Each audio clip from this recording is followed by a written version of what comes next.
Je vais t'expliquer comment fonctionne le Coran. Aux gens du livre, notre messager est venu pour vous éclairer après une interruption des messagers. Avant de continuer le verset, je veux juste que tu répondes à un truc que n'importe qui peut répondre. Un enfant de 5 ans, il va comprendre ça. Une interruption de messager. Est-ce que ça veut dire qu'il y avait déjà des messagers avant, oui ou non? Yes or not? Allô? Allô, allô? Écoute, si tu souhaites, on peut passer à l'étape suivante. J'ouvre ma caméra, je mets ton tafsir et on commence à lire ce que ça veut dire. Dans la sourate 26, en verset 6, les ancêtres non avertis. On le fait alors.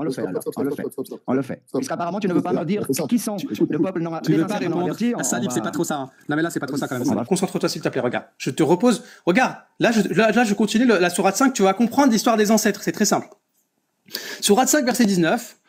Aujourd'hui, notre messager est venu pour vous éclairer après une interruption des messagers, afin que vous ne disiez pas, il ne nous est venu ni annonciateur, ni avertisseur. Ça veut donc dire quoi? Ça veut donc dire que quand il y a une interruption de messager, c'est comme si tu n'avais pas reçu d'avertisseur. Et entre l'islam du prophète alayhi salam et Ibrahim, il y a des milliers d'années. Donc, interruption de messager. Donc, les ancêtres du prophète n'ont pas été avertis. C'est dans ce sens-là, Monsieur Salib, c'est très clair coraniquement. Ça ne veut pas dire que avant, chez les tout premiers ancêtres du temps d'Ibrahim, ils n'ont pas été avertis. Pourquoi? Parce que sourate numéro 13, verset 7 te dit à chaque peuple un guide. Sourate 16, verset 36, nous avons envoyé dans chaque communauté un messager, donc compris chez les Arabes. Sourate 14, verset 35, et rappelle-toi quand Ibrahim a dit « Oh mon Seigneur, fais de cette cité un lieu sûr et préserve-moi ainsi que mes enfants à l'adoration des idoles. » Et sourate 2, verset 127, et quand Ibrahim et Ismaël élevaient les assises de la Kaaba. Donc oui,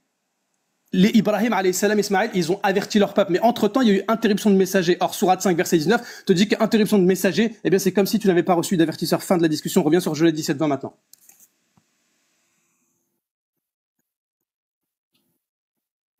Ramenez-lui de la ventoline.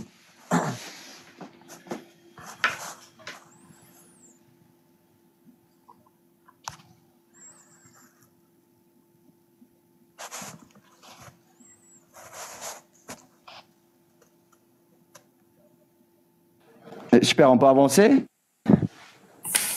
Non. Ok, question rapide. Par contre, celle-là, elle est juste flash pendant que je m'organise ici 2 minutes. Selon la sourate 5, en verset 3, Allah, il parachève pour vous, il agrée pour vous l'islam en tant que religion ou en tant que nation? Non, mais là, tu Attends, Salib. Le débat de ce soir, parce que là, tu viens de prendre une réfutation sévère, et puis tu fais comme si de rien n'était, et là, tu passes à un autre sujet. Le sujet de ce soir, c'est Genèse 17-20.